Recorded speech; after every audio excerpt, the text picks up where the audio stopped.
electrical sensitivity is when people start reacting, their body starts reacting to electromagnetic fields. Generally speaking, the electromagnetic fields that they'll be reacting to is wireless. So it'll be wireless communications, it'll be Wi-Fi, it'll be cordless phones, deck phones, mobile phones, masts. All of them emitting signals that our body has never experienced before. With the advent of the mobile phone in the 1980s, came the need to build a network of antennas to support them. Since then, the telecom companies have erected over 5 million mobile phone masts around the world. But incredibly, prior to filling the air with microwave frequencies, they didn't conduct a single piece of research to ensure there wouldn't be any long-term health effects from such exposure. The grid was built without first making sure it was safe. Thank you for your help.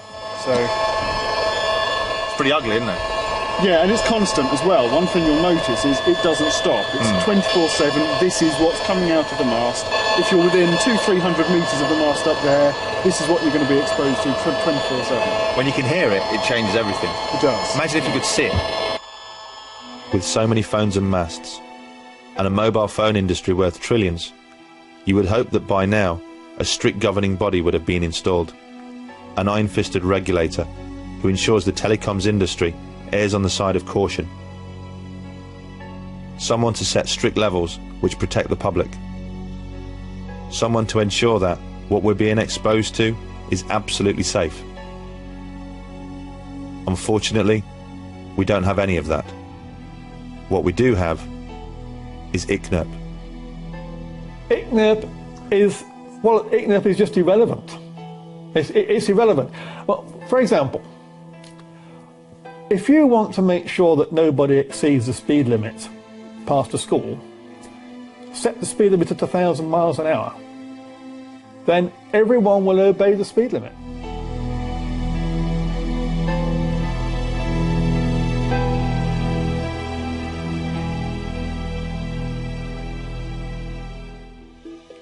The way a mobile phone works is by sending and receiving microwave frequencies to and from the base station. So having a phone pressed against your head inevitably means your brain is being exposed to those waves.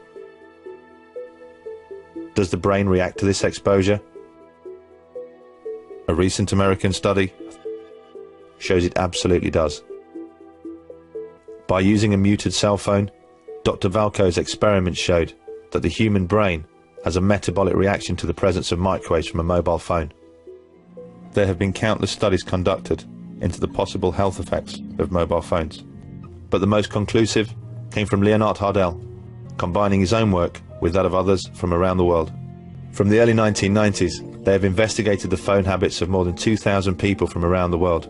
People with tumours such as astrocytoma and acoustic neuroma, the brain tumours associated most with mobile phone use. Their findings are shocking. They concluded that mobile phone use does increase the risk of a brain tumour. Most of the cancers which will arrive haven't arrived yet. I mean, people haven't been using cell phones for long enough for the true effect to become apparent. So what are the telecoms industry doing to protect its users from contracting a brain tumour? A flick to the far reaches of their safety manuals suggests that they are more concerned about protecting themselves. At the back of almost every single phone's user guide are instructions on how far to keep your phone from your body. Instructions which, in the most part, are wholly unworkable. It's very, very hard to say where we might be in 15 years' time, but I would very much hope that in a few years' time we do recognise just how much these ill health effects are actually costing society. And then we might wake up and look at the causes and realise we have to do something about the causes. As this film is being made, 4G technology is being rolled out around the world. To accommodate this, the ceiling levels are being increased. Wi-Fi is in almost every single home, school and business, surrounding us constantly. If there's going to be a change, it's not going to come from them. It's going to have to come from us. We just need to open our eyes and see the problem.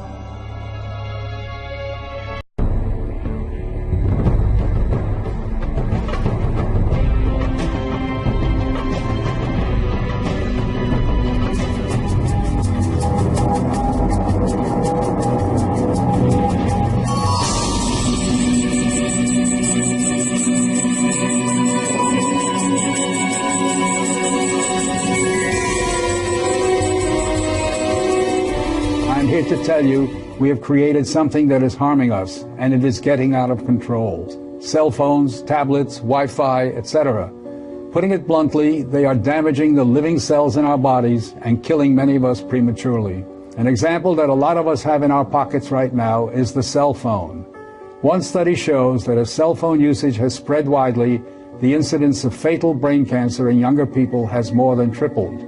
We are putting cellular antennas on residential buildings and on top of hospitals where people are trying to get well.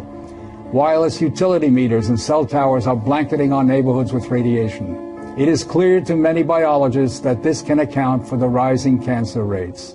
Future generations, our children, are at risk. The biological facts are being ignored, and as a result, the safety limits are much too high. They are not protective. The World Health Organization and international standard-setting bodies are not acting to protect the public's health and well-being.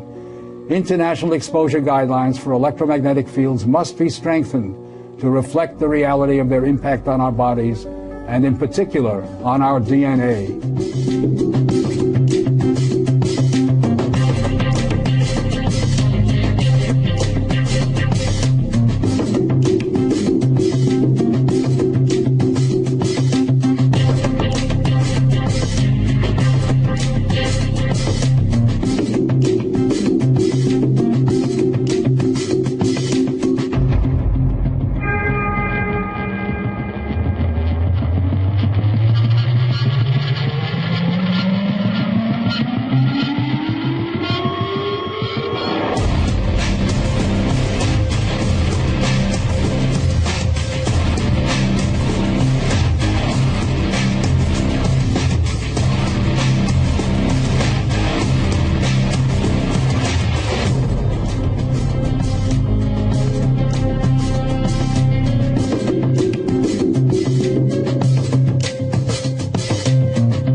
I have a list of probably 25 to 30 frequencies which can induce maybe up to 50 physiological and neurological illnesses. The problem we have today is that under the direction of the United States government, most of the Western countries, they were all advised not to tell people the truth. And so what we have now is really a runaway train. This is from the Naval Surface Weapons Center, United States. We can change behavior of cells, tissues, whole organisms, in other words, any part of the body. We can have a 6 times higher fetal mortality rate, cause birth defects, and induce malignant tumours in human cells. Today, even now, Tetra is an experiment. It was between the American and the English governments that forced Tetra out. The aim is to sell Tetra to as many European countries as possible. But that is an experiment. Every police officer, every fire brigade, every ambulance worker, they are all part of the experiment, but they were never told it has a pulse frequency which is known to cause calcium efflux. In other words, the pulse frequency will affect the way your brain works, and it will affect every organ in the body and can cause tumours. The police will become more bad-tempered, more aggressive and more violent. There will be more cancers involving the police, and the sickness rate will increase. It's phenomenal what this industry now has the power to do. You can listen to every single person's conversation all of the time. Even if your phone is off, they know exactly where you are, exactly what you say, whom you're meeting with, everything. You have biological and microwave warfare. They can make you ill, they can target you.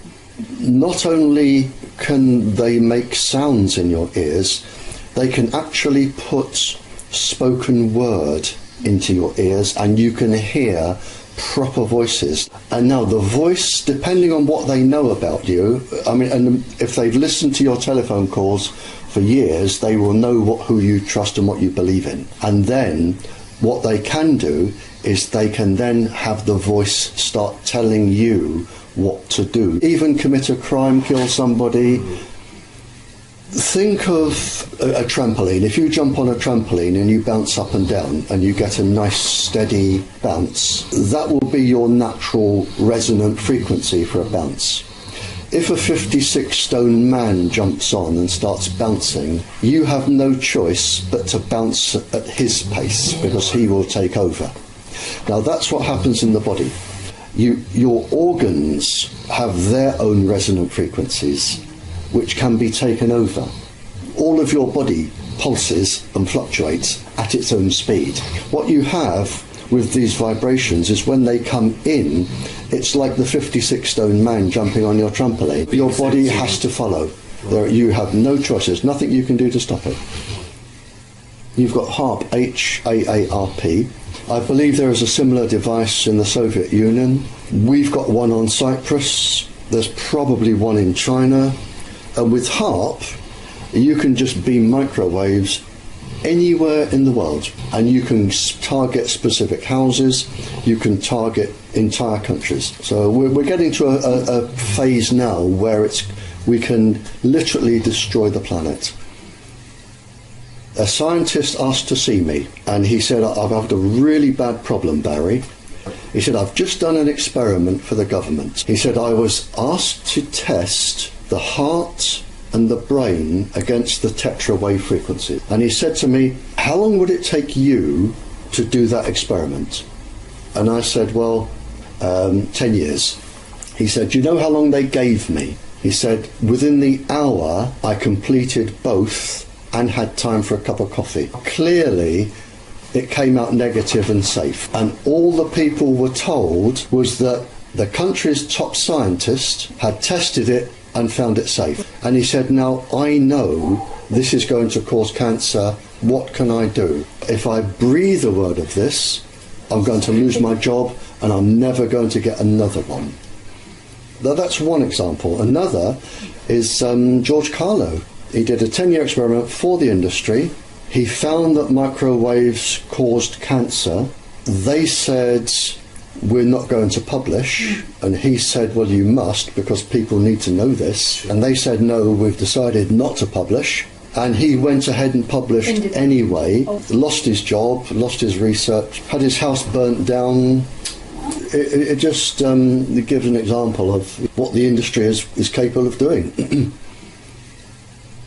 The whole communication system could be made safe. There are ways to stop the microwaves causing resonant frequency damage inside the body. But it costs money and they would have no profit. So they won't do it.